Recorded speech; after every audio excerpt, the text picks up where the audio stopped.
Na wadau, kanisa la kasisi Pastor Maina Nganga limekuwa subject of discussion haswa the main branch ambayo iliyopo katika jiji kuu la Nairobi, ambapo kumekuwa na kisa na kesi ambazo zimekuwa zikimwandama kasisi Pastor James Maina Nganga wa Neno Evangelism Center, ambapo tetesi zimekuwa ya kwamba polisi ya serikali ya Rais William Ruto imekuwa ikimwandama Apostle Maina Nganga kwa tuhuma za kuweza kuiba wala kunyakua shamba na ardhi ya umma, ambapo wamekuwa wakidai ardhi ile inapaswa kuwa ikitumika kwa ujenzi wa reli ambayo ni the Nairobi Railway Station.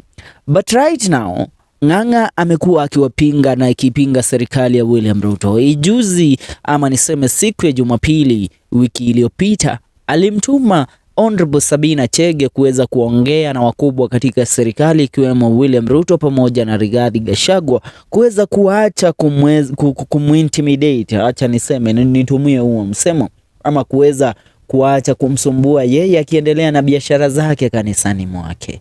But as of right now, the news reaching our news desk is that the police have raided the controversial Pastor Nganga church for demolition due to the following reasons.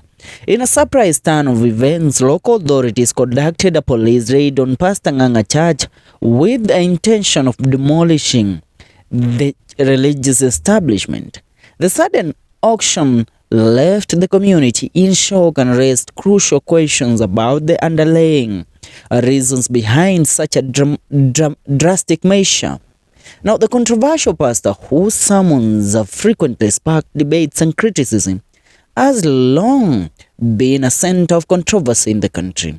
However, many followers still believe in his teachings and respect his spiritual guidance.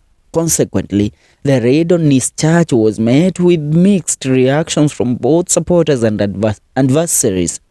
The reasons behind the police raid and subsequent demolition of this church remain unclear. Some speculate that it is because it can be connected to the pastor's alleged involvement with building the said tower that Pastor Maina Nganga want to build, the Neno Tower that he want to build at Nairobi CBD, at the ground that he obtained, and he clearly state that he obtained the church land at CBD legally back in the year 1994.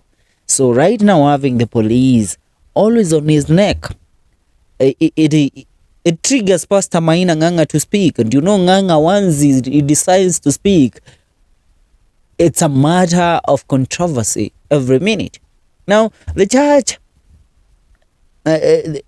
is regarded as a sacred place. We have known President William Ruto as a man who has always advocated for the betterment of the religious institutions in our country.